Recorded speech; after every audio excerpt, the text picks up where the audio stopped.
यह है मोहब्बती के आने वाले एपिसोड काफ़ी ट्विस्ट और धमाकेदार होने वाले हैं और आज का एपिसोड तो काफ़ी खास होने वाला है आपके लिए। यहाँ पर शगुन रिंकी घर छोड़कर चली गई है हमेशा हमेशा के लिए और मिहिर काफ़ी परेशान है और ये जो शगुन है ये इसके दिमाग में कुछ भी डालने की कोशिश कर रही है। वो कहती है कि ये रिंकी तुम्हारे लिए सही नहीं है, तुम उसे डिवोर्स दे दो। यहाँ पर मिहिर कहता है कि तुम चुप ही बैठो, ये सब कुछ जो किया है ना ये तुमने ही किया है। रिंकी के दिमाग में जो कुछ ये भरा हुआ है ना ये तुमने ही भरा हुआ है। यहाँ पर शगुन कहती है कि हाँ, मैं तुम्हारी बहन हूँ, तुम्हारी दुश्मन नहीं हूँ जो तुम्हारा बुरा सोचूंगी। ये भल्ला परिवार बहुत आगे बढ़ चुका है और ये तुम्हें कभी खुश नहीं रखे, रिंकी तुम्हें कभी खुश नहीं रख पाएगी। यहाँ पर मिहिर कहता है कि मेरे जो मामले हैं ना वो मुझ तक ही रहेंगे, तुम सुलझाने की कोशिश मत करो, मुझे पता है तुम आग डालने की कोशिश करती हो ना ही आग बुझाने की। यहाँ से मिहिर गुस्सा होकर चला जाता है। दूसरी तरफ रिंकी रोती है और सिमी उससे पूछती है कि आज तक इतना सब कुछ हो गया पर तूने कभी हमें क्यों नहीं बताया। उसकी माँ कहती है कि क्या हुआ था बेटा, ऐसे तुम रोती ही जा रही हो और आखिरी डिसीजन क्यों लिया है तुमने कि तुम उसके साथ नहीं रह पाओगी मिहिर के साथ। यहाँ पर रिंकी कहती है कि नहीं मम्मा, अब सर से पानी ऊपर जा चुका है, मैं मिहिर के साथ नहीं रह सकती और ना ही मिहिर के घर जाना चाहती हूँ, मैं अब इसी घर में रहूँगी। हाँ, कहेंगे लोग कि दोनों बेटियां इसी घर में पड़ी है तो कहने दो, पर मैं मिहिर के साथ नहीं जाऊंगी। रमन पूछ रहा है अपने पापा से कि रिंकी कहाँ पर है। उसके पापा कहते हैं कि सिमी और तुम्हारी मम्मी उसके पास है और उसे थोड़ी देर के लिए अकेला छोड़ दो, तुम्हारी मम्मी संभाल लेगी। तभी यहाँ पर रमन कहता है कि नहीं, मुझे रिंकी से कुछ बात करनी है। यहाँ पर रिंकी कहती है कि भाई के जीवन में तो अभी अभी खुशियाँ आई है और वो तो अपनी जीवन में खुश है अपनी बीवी और अपने बच्चे के साथ। वो मेरी तकलीफ क्यों समझ पाएगा, वो कभी नहीं समझ पाएगा और वो कहेगा अभी मेरे घर में मत रहो तो मैं इस घर को छोड़कर जाने के लिए तैयार भी हूँ, पर मैं मिहिर के साथ नहीं रहूँगी। और वो तो अपनी खुशियाँ देखेगा, रमन भाई अपनी खुशियाँ देखेगा, मेरी खुशियों को क्यों देखेगा। तभी उसकी माँ रिंकी से कहते हैं कि तू ऐसा मत कर, मेरे बेटे के जीवन में अभी अभी तो खुशियाँ आई है। तभी यहाँ पर रमन आकर कहता है कि हाँ वाह रिंकी, ये बात तो तूने सही कही है, सबसे पहले तो मैं मेरी ही खुशियाँ देखता हूँ, घर वालों की तो परिवार की तो खुशियाँ मेरे सामने कुछ भी नहीं है, सिर्फ मेरी बीवी और बच्चे की ही खुशियाँ मेरे लिए बहुत ज़रूरी है। तुम्हें क्या लगता है कि मैं तुमसे प्यार नहीं करता? जब तुम छोटी सी थी तब मैं तुम्हें साइकिल पर आगे बिठाकर तुम्हें स्कूल छोड़ने आता था और मैं तुमसे कितना प्यार करता था। और एक बात सुन लो, तुम दोनों बहनें मेरे लिए बहुत इम्पोर्टेंट हो और बहुत ज़रूरी हो। यहाँ पर दोनों बहनें जब तक ज़िंदगी भर रहना चाहती हो तो रह सकती हो और तुम्हें इस घर से कोई नहीं निकाल पाएगा। किसी की हिम्मत नहीं है कि तुम्हें इस घर से कोई निकाल पाएगा। ये घर जितना मेरा है उतना तुम्हारा भी है। रमन के पापा आते हैं और कहते हैं कि मेहिका बाहर आई है तुमसे मिलने के लिए। मेहिका हाथ जोड़कर रिंकी से माफ़ी मांगती है और कहती है कि जो हमारे बीच में था पहले था, अब कुछ भी नहीं है, तुम्हें गलत फहमी हुई है रिंकी, और अब हमारे बीच में कोई रिश्ता नहीं है। ऐसा मत सोचो कि मिहिर मुझसे प्यार करता है और मैं मिहिर से। एक वक्त था जो करते थे हम दोनों एक दूसरे से प्यार, पर अब सारा ख़त्म हो चुका है और मुझे भी पता है कि मिहिर तुम्हारा पति है और मैं कभी छीनना नहीं चाहूँगी। यहाँ पर अब मिहिर आता है और मिहिका से कहता है कि तुम क्यों माफ़ी मांग रही हो। तभी रिंकी कहती है कि देख लो आप सब लोग कि अभी भी ये मिहिका की ही तरफदारी कर रहा है और उसकी देख लिया ना आप सब ने, भाई देखो मुझे इसके साथ नहीं रहना। तभी मिहिर कहता है कि रिंकी मैं तुमसे माफ़ी मांगने आया हूँ यहाँ पर और मुझे माफ़ कर दो। मुझसे जो भी गलती हुई होगी उसके लिए मैं सबके सामने तुमसे माफ़ी मांगता हूँ। रिंकी कहती है कि अब माफ़ी मांगने का कोई वो टाइम चला गया है और हम ये रिश्ते में और आगे नहीं बढ़ सकते।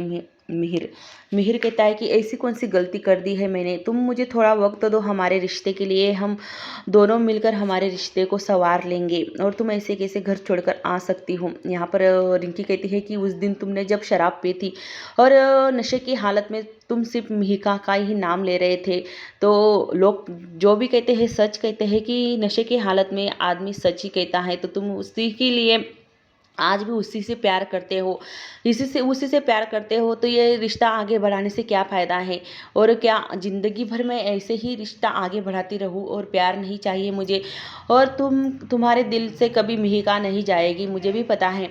और हमें अब आखिरी डिसीजन लेना ही होगा कि हमें अब तलाक चाहिए, मैं तुम्हारे घर नहीं आ सकती और तुम्हारे साथ नहीं रह सकती।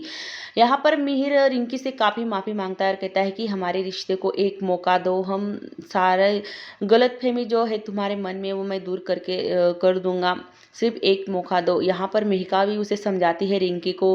रिंकी की मम्मा पापा सब लोग कहते हैं रिंकी से कि मिहिर तुमसे माफ़ी मांग रहा है तो उसकी बात एक बार सुन लो। यहाँ पर इशिता भी कहती है कि रिंकी, किस पति पत्नी में झगड़े नहीं होते, तुम्हारे भाई और मुझ में कितने झगड़े होते हैं, फिर भी हम एक दूसरे के साथ खुश है और हमारे रिश्ते में प्यार अब बढ़ रहा है। पहले तो हमारे रिश्ते में प्यार नहीं था। रिंकी कहती है कि नहीं भाभी, जिस लड़के के जीवन में दूसरी कोई औरत हो उसके लिए उसके साथ रहना बहुत मुश्किल हो जाता है। मैं तो नहीं रह सकती और मिहिका इसके दिल में है तो कभी निकल नहीं पाएगी। यहाँ पर मिहिर काफ़ी कोशिश करता है रिंकी को समझाने की, घर ले जाने की, पर वो नहीं मान रही है। दूसरी तरफ अशोक के घर आई है शगुन और कहती है कि अशोक कहता है कि तुम कैसी बहन हो, अपने ही भाई के जीवन में आग लगाने की कोशिश कर रही हो, तुम तो किसी को नहीं छोड़ती। तभी यहाँ पर शगुन कहती है कि मैं उस भल्ला परिवार में कभी खुशियों को माहौल नहीं आने दूंगी, क्योंकि उसने मेरे बच्चे दोनों बच्चों को मुझसे छीन लिया है और खासकर वो इशिता और रमन को मैं बर्बाद करके रहूंगी। और कैसे उसकी बहन को मैं मेरे भाई के साथ रहने दूंगी, उन दोनों का डिवोर्स करके रहूंगी और फिर से वो मेरा भाई और मिहिका की शादी हो जाएगी। यहाँ कर शगुन का यही प्लान है कि मिहिका और मिहिर की शादी हो जाएगी और यहाँ पर मिहिका के हमेशा हमेशा के लिए अशोक से पीछा छूट जाएगा और फिर से वो अशोक के जीवन में आ सकेगी। यही प्लान लेकर वो सब कुछ कर रही है। रिंकी को भी उसी ने कुछ भड़काया है, इसीलिए रिंकी वापस जाना नहीं चाहती है। ये बात मिहिर को पता है कि शगुन ने ही कुछ किया होगा। तभी यहाँ पर रिंकी अंदर चली जाती है। यहाँ पर रमन कहता है कि मिहिर तुम यहाँ से चले जाओ और यहाँ से दफा हो जाए मेरे घर से, अब मेरे घर में आने की कोई ज़रूरत नहीं, तुम्हारी वजह से मेरी बहन के आंखों में आंसू आए हैं। यहाँ पर इशिता कहती है कि तुम मिहिर को क्यों दोष दे रहे हो रमन, उसने क्या किया है, उसने तो सबके सामने माफ़ी भी मांगी रिंकी से, फिर तुम उस पर क्यों चिल्ला रहे हो।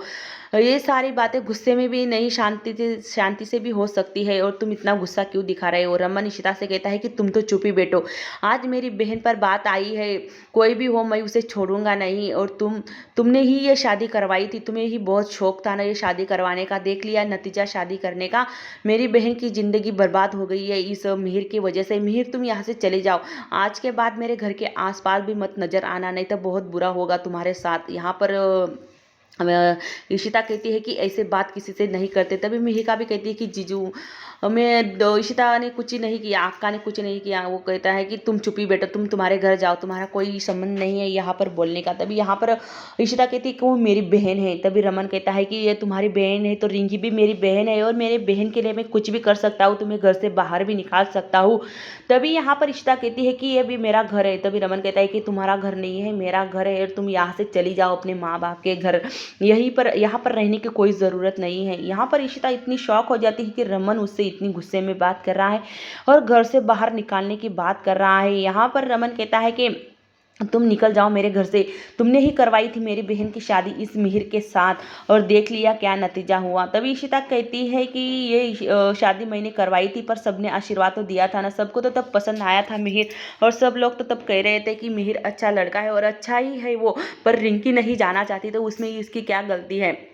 यहाँ पर रमन इशिता को घर से बाहर निकाल देता है और कहता है कि आज मेरी बहन की आंखों में आंसू आए हैं इस इशिता और इस मिहिर की वजह से। मिहिर को भी घर से बाहर निकाल देता है और कहता है कि तुम भी यहाँ से चले जाओ, तुमने मेरी बहन के आंखों में, तुम्हारी वजह से मेरी बहन की आंखों में आंसू आए हैं। यहाँ पर इशिता कहती है कि मुझे भी कोई शौक नहीं तुम्हारे घर में रहने का, मैं चली जाती हूँ मेरी माँ के घर। यहाँ पर रमन कहता है कि हाँ चलो निकलो यहाँ से, अम्मा अप्पा इसे लेकर जाओ यहाँ से और कभी मेरे घर वापस मत आना। इतनी बड़ी बात हो चुकी है, इतनी आगे बढ़ चुकी है, इन दोनों के रिश्ते में दरार आ चुकी है। बल्कि इतनी छोटी सी बात को लेकर इशिता अपने घर मम्मी के घर आकर बहुत रोती है और कहती है कि रमन ने एक पल भी नहीं लगाया अपने रिश्तों को तोड़ने के लिए और एक पल में मुझे घर से बाहर निकाल दिया, वो समझता क्या है अपने आप को। यहाँ पर रमन की माँ कहती है कि ये माता रानी मेरे परिवार को किसकी नज़र लग गई, अभी अभी तो खुशियाँ आई थी। यहाँ पर तभी यहाँ पर वो जो सुबह है वो चला आता है अंदर और देखता है इशिता की तरफ की इशिता रो रही है। वो कहता है कि ये मान ही नहीं रहा था। तभी यहाँ पर इशिता कहती है कि कोई बात नहीं है। वो पूछता है कि इशिता तुम क्यों रो रही हो। इशिता कहती है कि कुछ नहीं, थोड़ी सी आंखों में कचरा चला गया इसकी वजह से। तभी यहाँ पर सब लोग शुभू की तरफ देखते हैं और शुभू पहचान लेता है कि ईशिता के बीच और रमन के बीच में कुछ तो हुआ है। ईशिता अपने आंसू छुपाने की कोशिश करती है और वो पल को याद करती है जो पार्टी में रमन ने उससे कहा था, जो अपनी दिल की बात बताई थी, सारी फीलिंग बताई थी और एक पल में ही कैसे उसने रिश्ते को तोड़ दिया है। कभी अगले दिन ही सुबह यहाँ पर शगुन जानबूझकर आती है और कहते हैं कि तुम्हारी बहन की वजह से मेरे भाई का घर टूट चुका है और मेरा भाई कितने बड़ा टेंशन में आ चुका है, डिप्रेशन में चला गया है और सब कुछ तुम्हारी वजह से और तुम्हारी बहन की वजह से। तुम दोनों भाई बहन हमारे भाई बहन मेरी और मेरे